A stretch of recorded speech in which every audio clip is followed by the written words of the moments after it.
Hey, welcome to the Grit Podcast, episode number 13. That's right, we're at lucky 13. Episode today, flat-nosed men. What's a flat-nosed man? I'm glad you're here. Follow me. Let's go. I'll tell you.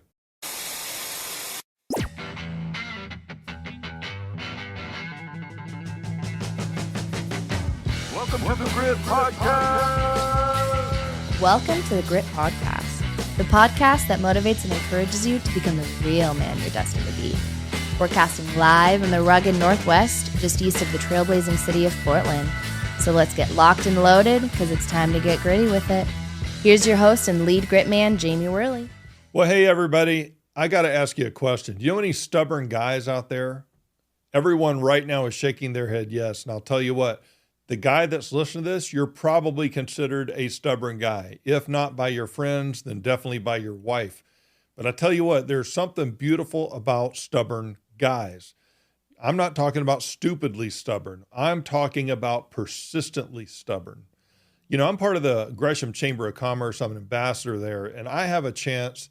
I get a chance every single week to sit down with professionals, male and female, of all different industries. In one thing sets the great ones apart from the good ones. You know what that is? The great ones, they have flat noses. The great ones have flat noses. I'm not talking about they walk around and they got actual flat noses. What I'm talking about is that these great professionals, both professionally and personally, they're great. You know what the difference is? They press forward constantly. They're either growing or they're dying. There is no third direction. They are constantly pressing forward. Not only that, but all of us hit failure. And what happens to the great ones? When they hit failure, they fail forward. Everything that they do is forward. Even though a failure may kick them backwards a couple of steps, maybe 100 steps. Do you know what they look like when they're failing? They have their head pressed forward and their head first into whatever it is they're going to do, and they are going to overcome that challenge. And accepting defeat is not an option. Notice, I said accepting defeat is not an option, but they will accept failure. You mean they're okay with failure? No, never. They're never okay with failure. But they have learned. These are the great ones now. These are the great ones. You may or may not be this person. Okay, you may or not be this person yet. If you are, great. If you're not, you really need to pay attention to this. When things go south, they are not derailed. When things go south, they do not quit. When things go south, they do not feel sorry for themselves very long, if at all. That's called self-pity. And by the way, everyone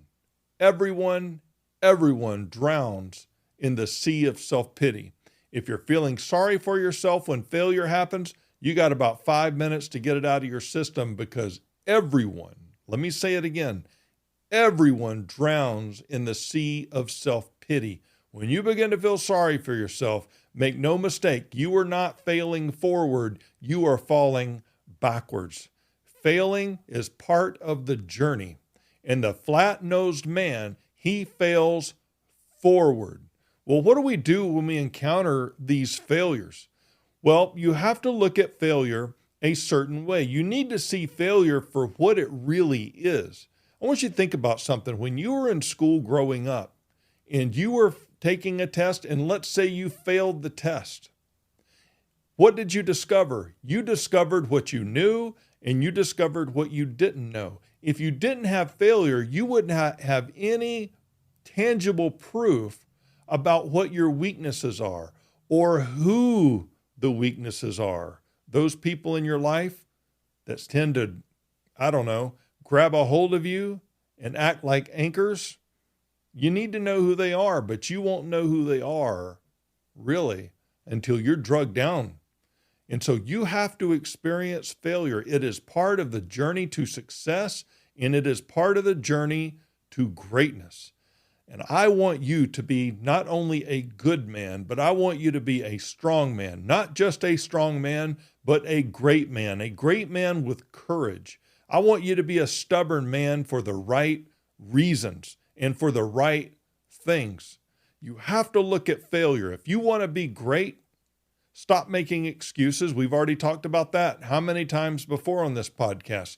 Stop making excuses. Stop feeling sorry for yourself and see your own personal failures and the failures around you as fuel.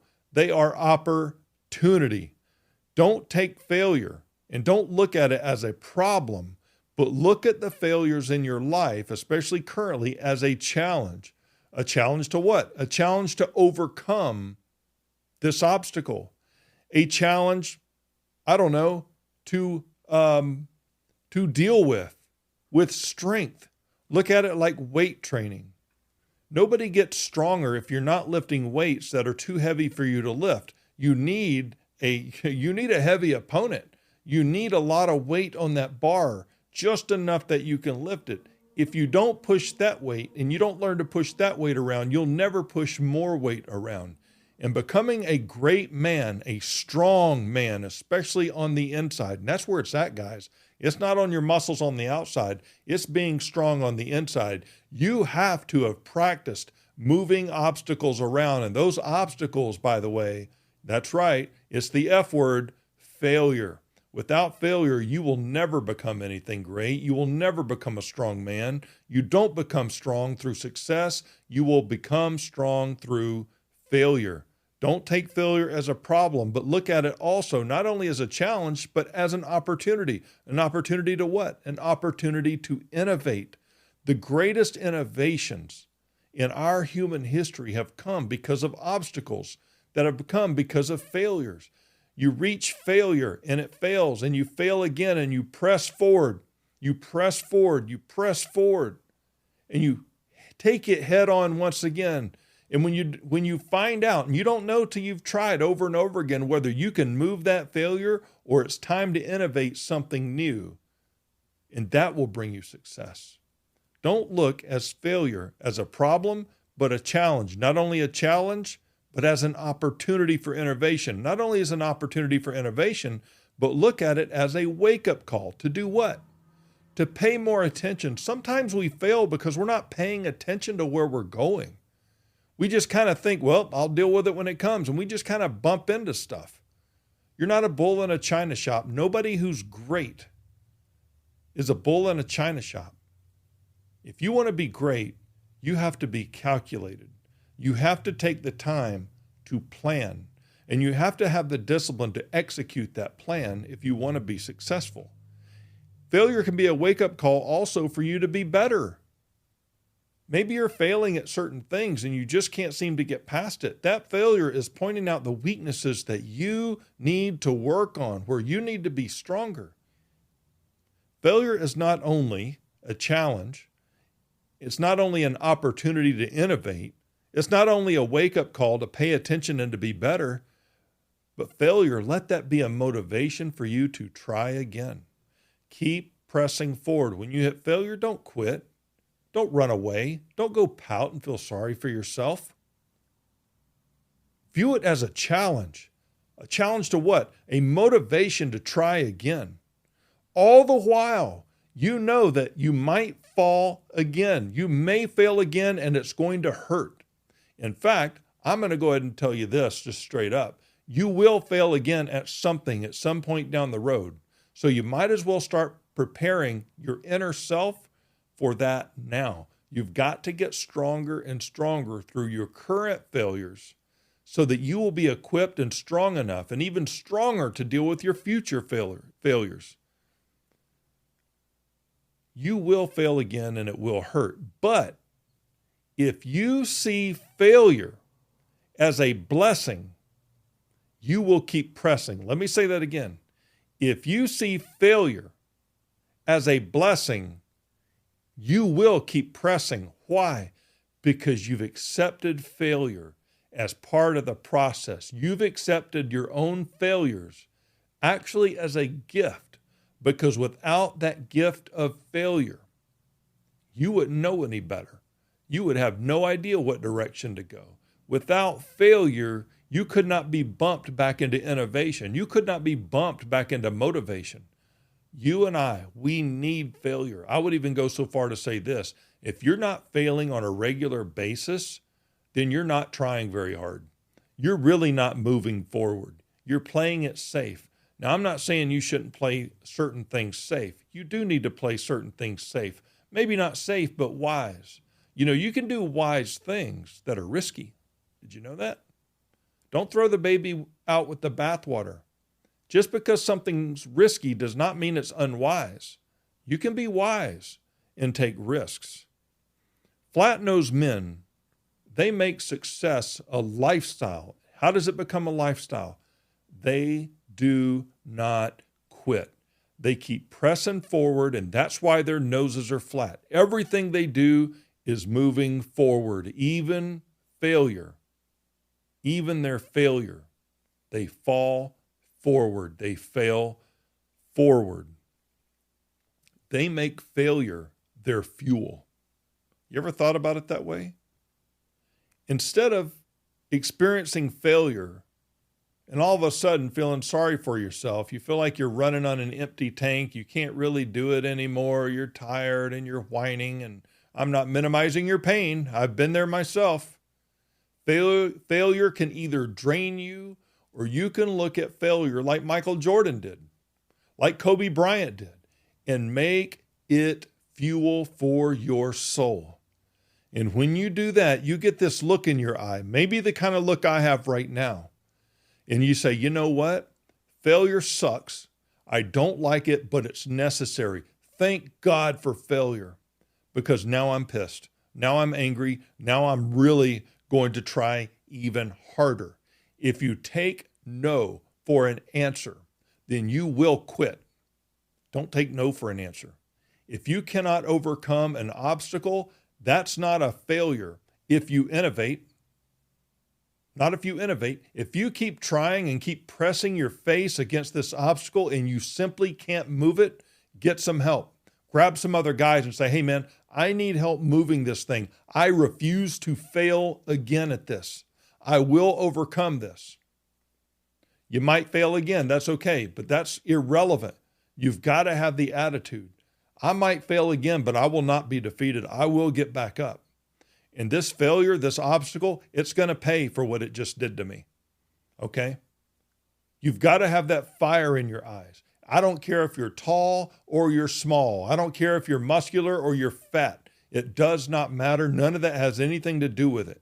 You have to have the fire in your eyes. And here's what I want you to do. If you're lacking that fire in your eyes, I want you to go to your bathroom. Go right now as soon as you're done listening to this. I want you to take a good hard look inside of yourself. Look right into the eyes, because your eyes are the window to the soul. I want you to look deep inside of your own eyes, and you make a decision. You make a covenant or a contract with yourself saying, from this day forward, I'm never going to quit. I'm never going to quit. Nobody's going to take me down. Failure no longer has a hold of me. Failure will no longer drain me. It is now my fuel. And you know what? Hell's wrath and fury is coming, because no one defeats me. I will not quit. I will not back down. I will stand for what I believe, and I will go get what I dream for, and I will go get my goals, and I'll do it with my spouse beside me. I'll do it with integrity. Even though integrity is going to give you the long road around, it is a longer road if you go with integrity. But believe you me, when you finally get there and you have not quit fighting and you have a flat nose at the finish line, you are going to be happier than you've ever been before. Why? Because you did not quit. You kissed self-pity goodbye. You decided you were not going to drown, and you went and you achieved the goal that you have for yourself. There are no excuses for you. There are no excuses for me. You're going to quit or you're going to keep going. Your fear and your failure must be used as fuel. And it doesn't just happen on its own. You have to make that choice. You have to make that determination. Decide today that you're going to expect failure as part of your journey, and that failure will be your fuel to reach every single goal. Be grit. Stay gritty. Go get it. Hey, I want to give 2 kudos. Number one, I want to give a kudo to you for watching the Grit podcast. I hope you've liked and subscribed it. Please leave a comment, leave a rating. Let us know how we're doing. If you're interested in being a guest, let us know about that too. Kudos number 2 is going to go to the sponsor of this show today, American Family Estate Preservation. We will be there when you need us the most. How many of you know that when you pass away, you're going to leave your stuff behind? I have never seen a U-Haul behind a hearse, and I can tell you this. When you are gone, your stuff is going somewhere. It can either go to the government or it can go to your kids and your grandkids. Which do you prefer? How much do you want the government to get, and how much do you want your kids to get? Are you concerned about probate? Maybe you don't know what probate is. It's not a good thing. Well, here's the deal. American Family Estate Preservation, they will be there when you need them the most. If you need free education regarding estate planning, and you need free legal advice regarding your personal situation with your estate, get this. They will answer those questions and give you that legal advice at no cost. Let me say that again. Any information you need regarding your estate or any legal advice that you need regarding your estate, they will provide that to you at no cost. Well, how in the world do we get a hold of these guys? Here's the deal. You go to mylivingtrust.org or afepi.com, AFEPI. I personally have a living trust with them so that my estate will avoid probate and my kids will get everything I want them to have immediately, no probate, privately, and get this, tax-free. That's what I have set up. I would encourage you to give them a call, and they will educate you so that you can make an educated decision on what your family needs. American Family Estate Preservation will be there when you need us the most. afepi.com. Contact them today. We'll see you guys next time right here on the Grit Podcast.